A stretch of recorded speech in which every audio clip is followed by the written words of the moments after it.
Olá pessoal, vamos então para a nossa sexta aula. Lembrando que quem está gostando, curte, compartilha, se inscreve no canal, faz perguntas, participa, enfim, dessa conversa que a gente está tendo.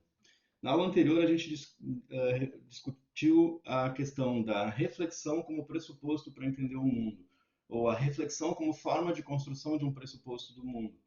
Então, a gente viu que você pode assumir pressupostos do espírito do teu tempo, do modo de vida da tua época, ou então refletir e pensar sobre esses pressupostos, e construir seus próprios pressupostos.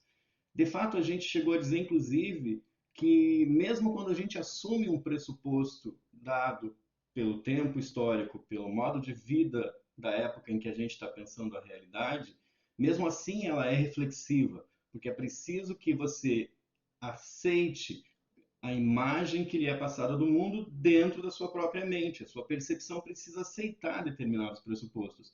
E você faz isso sempre, mesmo que de modo inconsciente.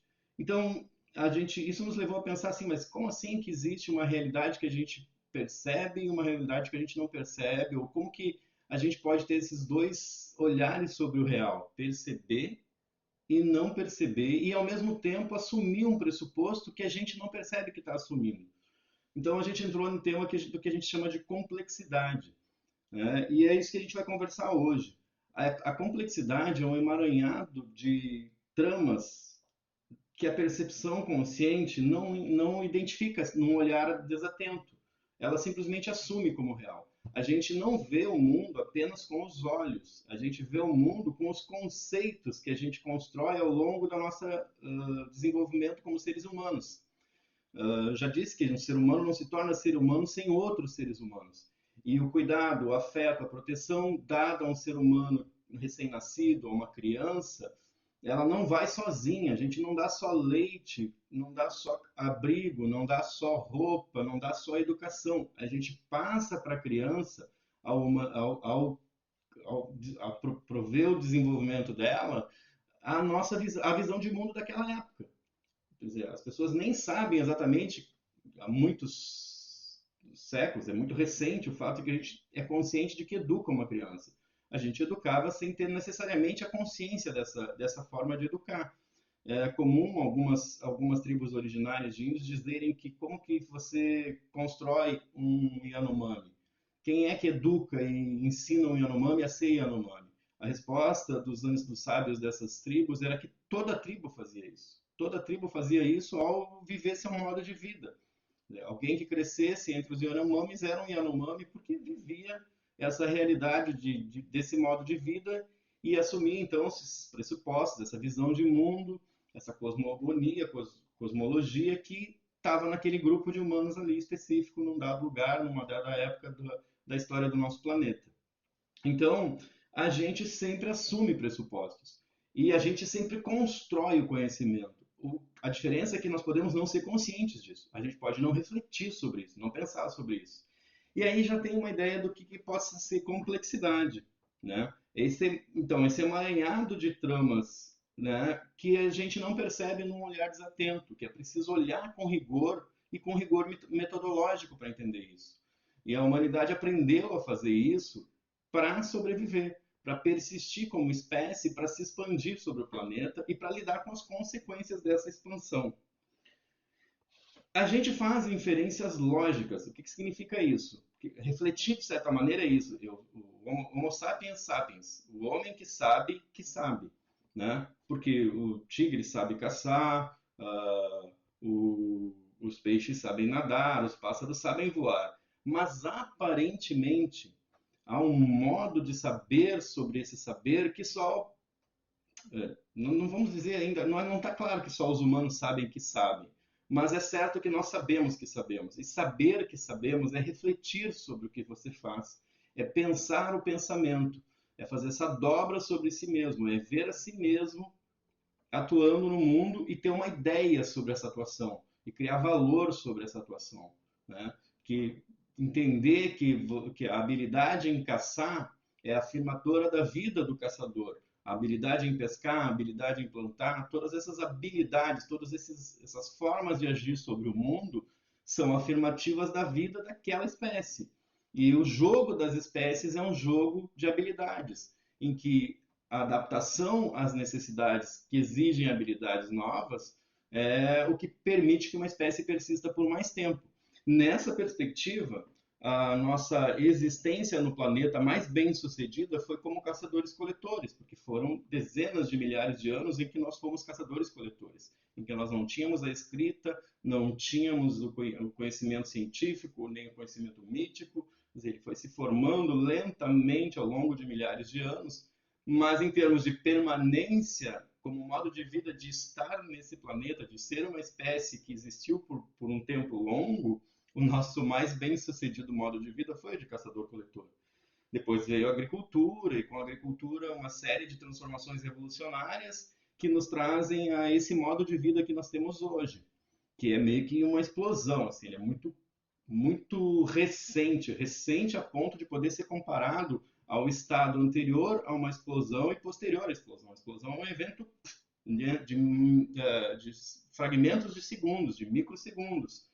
Então, em termos da história da humanidade, o modo de vida que a gente tem hoje, ele é explosivo, ele surgiu há muito pouco tempo e ele transformou de um modo muito radical a nós mesmos, ele está modificando a nós, seres humanos, e está modificando o nosso ambiente em torno de nós, impactando o ambiente, causando destruição em massa de outras espécies e agora, mais recentemente, inclusive, ameaçando a nossa própria existência, a nossa civilização no primeiro momento e a nossa espécie mesmo.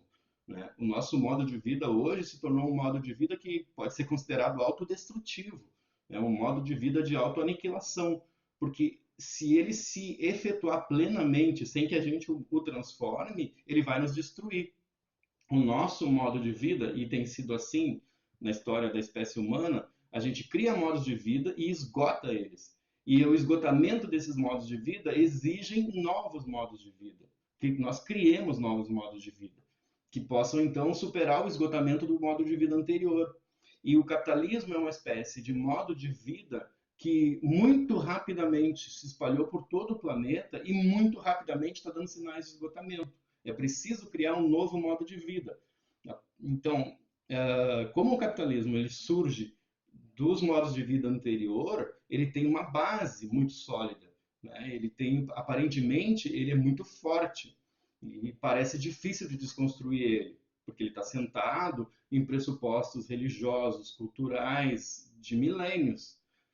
No entanto, ele está dando sinais de estar esgotado. Bom, essas inferências lógicas que eu estou fazendo, elas são feitas por todos os seres humanos, na verdade por todos os seres vivos que contêm sistemas neurológicos. Inferências lógicas, a lógica que, como Aristóteles definiu ela, a lógica aristotélica, a lógica clássica, é um passo a passo para chegar a conceitos que a gente chama de verdadeiros ou falsos, eficientes ou ineficientes, que resolvem ou que não resolvem, que fazem sentido ou que são absurdos. Essa é a lógica clássica. Era uma lógica que parece para o senso comum ainda complexa, mas ela era basicamente simples. E a gente usa ela o tempo todo. A gente usa a lógica clássica para atravessar uma rua, porque a gente precisa fazer cálculos entre a nossa velocidade, a velocidade dos carros que estão na direção oposta a gente, de modo que a gente possa acelerar e desacelerar, esperar e iniciar de novo a caminhada, na medida em que a gente calcula a velocidade que esses carros têm em relação à nossa velocidade. Esses cálculos a gente não consegue pegar um papel e fazer eles. Né? A gente teria que estudar muita matemática para fazer isso. Mas inconscientemente a gente é plenamente capaz de fazer isso. E todos os animais que possuem sistemas neurológicos são capazes de fazer, de efetuar esses cálculos, né? De lidar com esses algoritmos de procedimento. Se então, tudo em função de uma meta, de um objetivo que a gente quer atingir. Né? Se as condições são essas, então eu devo agir assim ou assado. Bem, a lógica aristotélica, a lógica clássica, ela serviu para lidar com a complexidade até então. Muito recentemente, o cientista brasileiro Newton da Costa percebeu que o mundo estava complexo demais e que eram necessárias novas formas de lógica, as lógicas paraconsistentes ou as lógicas não clássicas. Então ele complementa o sistema lógico aristotélico, o sistema lógico clássico, com sistemas que não são clássicos e que permitem lidar com complexidades onde o absurdo está presente. E parece absurdo, né? Dizer, como assim que a gente pode lidar com o absurdo? Mas se a gente pensar num aeroporto e nos sistemas de pouso e decolagem, como eles são gerenciados, é de certa forma um pouco absurdo como aquilo funciona. E funciona usando algoritmos baseados nessas lógicas paraconsistentes que o Newton Costa, esse brasileiro que é mundialmente famoso, criou. Então, a complexidade é uma característica da realidade. E as nossas lógicas são formas de lidar com a complexidade. Porque se a gente não lidar com a complexidade, a gente para de ter conexão com o real. De certo modo, a gente se exclui do real. E isso, excluir-se do real, do ponto de vista materialista da evolução das espécies, é excluir-se da realidade, é extinguir-se. Então, não lidar com lógicas complexas, o risco de não lidarmos com lógicas complexas, ele é muito grande. Por quê? Porque ele nos exclui da realidade. E vamos pensar assim, para os caçadores-coletores, a experiência de estar no mundo era uma experiência de planicidade. Eles estavam andando sobre a paisagem, que eles aparentava ser plana, e buscavam ir além do horizonte, em busca de alimento, água e segurança, abrigo, né? A escapar de predadores, encontrar presas, mas eles faziam isso num ambiente que lhes parecia, que a percepção lhes dizia que era plano. Muito tempo depois, já quando a agricultura e a civilização estão estabelecidas, Eratóstenes, que foi um filósofo grego, foi capaz de pensar que havia algo na paisagem que era complexo, que era misterioso, que era difícil de entender. E ele calculou então a diferença de projeção de sombras de uma estaca em cidades distantes e viu que no mesmo horário do dia, na mesma posição do Sol, essas sombras eram diferentes em um lugar e em outro, a extensão da sombra. E ele foi capaz de calcular a circunferência da Terra com base nesse método de observação rigoroso. E isso aconteceu há 2.100 anos atrás. Atualmente, as medidas da circunferência da Terra, feitas por satélites com relógios nucleares muito precisos, demonstram que Eratóstenes conseguiu chegar muito próximo da medida real da circunferência da Terra. Então, ele foi além da percepção, ainda na antiguidade, de que nós vivíamos sobre um espaço plano e foi capaz de deduzir, fazer uma inferência lógica de que, na verdade, o nosso planeta era uma esfera. Bom, isso se desenvolveu e a gente vive hoje com o senso comum, nasce, cresce, aprende na escola que a Terra é uma esfera. O problema de renunciar à complexidade está claramente nesse exemplo. Existe hoje o movimento da Terra plana, né? Um movimento que pretende retornar, recuar a percepção dos caçadores-coletores sobre a realidade. Né? De que existem caçadores-coletores hoje, e com certeza eles são capazes de perceber que a Terra, de aceitar que a Terra é uma esfera, apesar deles viverem no modo de vida ainda de caça-coleta. Só basta levar uma criança de uma tribo caçadora-coletora que ainda existe em algum lugar do mundo e dar educação. Ela vai entender as inferências lógicas, né? Ou vai acreditar e conceder que são reais as fotos dos satélites da estação espacial, etc.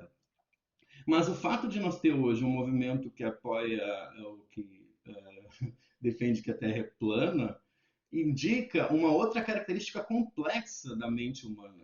E não é só que eles são burros, ou que a educação está ruim, que nós estamos ensinando mal nossos alunos do ensino fundamental e do médio. Não é isso. Não é apenas isso.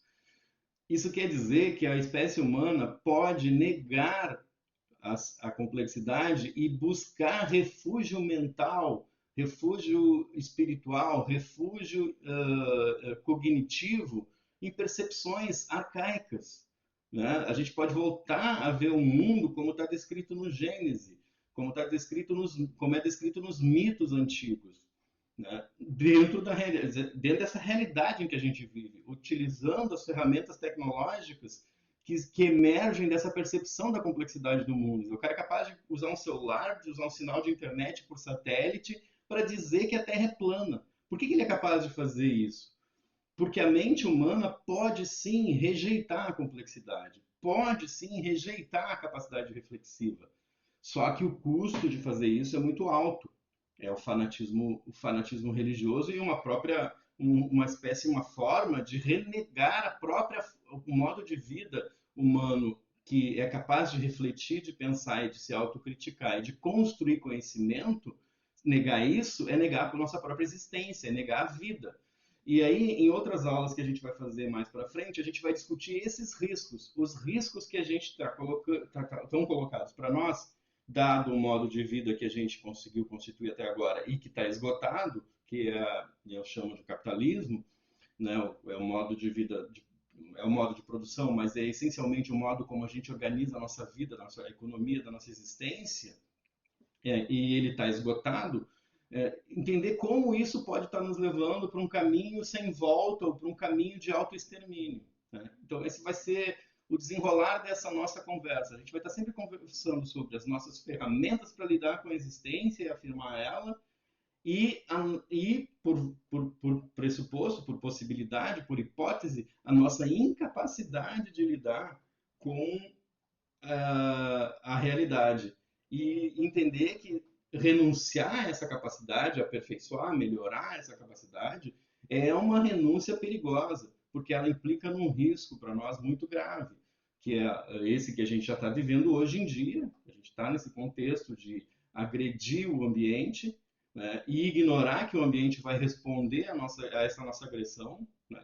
Se nós alterar o clima, a gente altera o equilíbrio necessário à nossa própria vida e existência, a gente produz doenças, como a sindemia de Covid-19, a gente produz fome e miséria, mesmo tendo recursos para ter já erradicado a fome e a miséria. Né? Então, esses vão ser os temas das próximas aulas. Obrigado para quem chegou até essa parte do vídeo. Quem gosta, curte. Quem gosta, compartilha. Quem gosta, se inscreve no canal e comenta, discute, debate. Muito obrigado, um abraço para todo mundo e até a próxima aula.